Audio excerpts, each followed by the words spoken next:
Hey there, pirates! Welcome aboard the Anime No Mi channel. Zoro and Sanji are always fighting with each other. Even though they belong to the same crew, they often disagree, leading to clashes at various points in the One Piece story.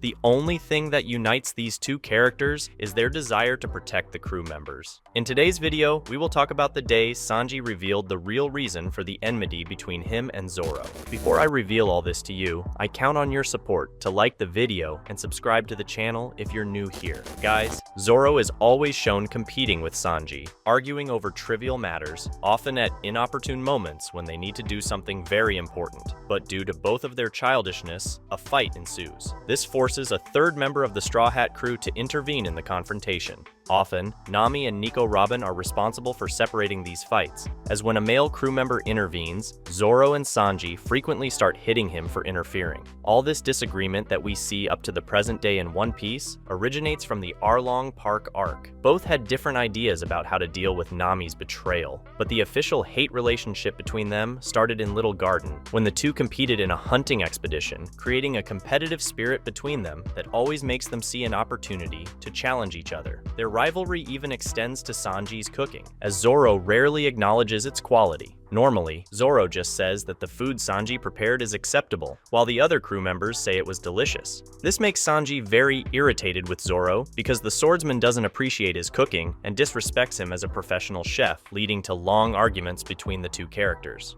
Zoro also has a habit of insulting Sanji when he is flirting with Nami or Nico Robin, even though the entire Straw Hat crew has already complained to Sanji about his attitude. Both have common insulting nicknames they use for each other. Zoro never calls Sanji by his name, usually calling him perverted eyebrow, perverted cook, or idiot cook, while Sanji often calls Zoro Marimo, which means moss head, shit Marimo, or shit swordsman. This has reached the point where Zoro never refers to Sanji by name. After their return to the Sabaody archipelago after 2 years of training, Zoro teased Sanji for arriving later, referring to him as number 7, and himself as number 1. Due to the order of arrival, alluding that Zoro is better just because he arrived first, this emotionally affected Sanji, and the two started arguing. During their adventures on Fishman Island, Zoro invented a new insulting nickname for Sanji. Even during the Wano arc, Zoro called Sanji Braugoro, while Sanji called Zoro Mosjuro. Despite their comedic fights and rivalries, they have a brotherly trust and care for each other that they would never admit. They faithfully trust each other's potential, recognizing the great strength they possess. In fact, the two warriors understand each other better than the other crew members, knowing each other's limits, so they know when one of them will win a fight or not, which is why they often do not interfere in each other's combat. Zoro's trust in Sanji's strength and character can be seen several times, even though Sanji doesn't notice it. Zoro smiled when Sanji returned to fight Jabra, one of the CP9 members during the Enies Lobby arc. When Usopp and Frankie were worried about the Sunny crew after arriving in Zoo, Zoro stated that they would be fine since Sanji was with them, although he said he didn't care what happened to Sanji. Luffy caught Zoro listening attentively to PCOMs outside the door, showing that he still cared about Sanji's safety.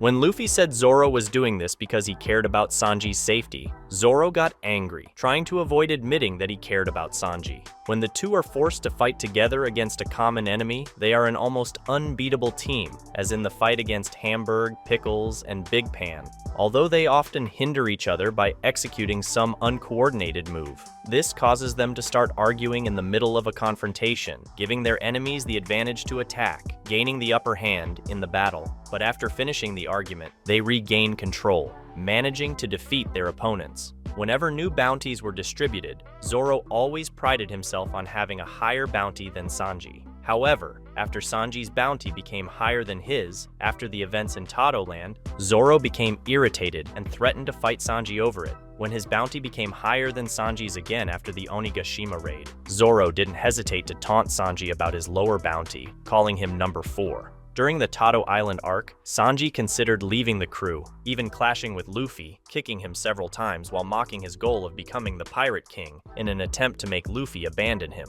Sanji did this to suppress his own feelings and try to spare Luffy. Sanji has probably already told all the Straw Hats about his family and the events at Tado Island, making everyone understand his reasons for wanting to leave the crew at that time. But among them, the one who understands Sanji the most is Zoro, who would do the same, or even give his own life for Luffy and his crewmates. However, less serious matters are always a reason for a battle between these two characters, as they can't have a simple dialogue without a major confrontation, forcing another crew member to separate them.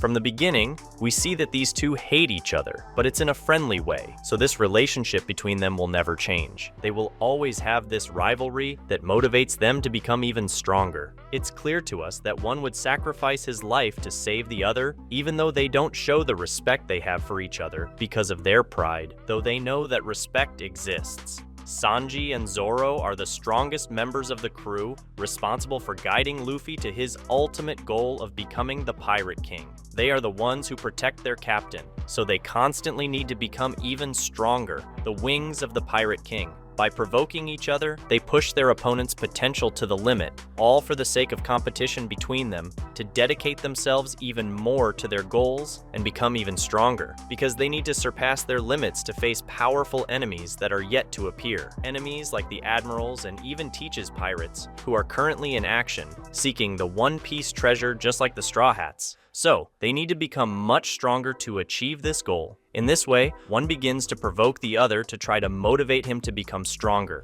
earning new bounties and causing competitions throughout the series, while still maintaining great respect for each other. We can see this in Wano more than in any other place. After all, we saw that Sanji went to save Zoro when the swordsman needed it. Before that, we saw that when the two reunited in that same place, the way they fought together formed a perfect duo. And the most important fact is that at the moment when Sanji was afraid of losing his emotions and becoming a great threat to his crewmates, a danger to his friends' lives, Sanji trusted only Zoro to tell his secret and ask him to intervene if the cook lost control. This is the true origin of Zoro and Sanji's competition and rivalry. Had you noticed all these moments in the story? That's a wrap for today's content. We hope you enjoyed it and want to share your thoughts on the subject. Don't forget to share the video, give it a thumbs up, and catch you in the next video. Take care and stay awesome.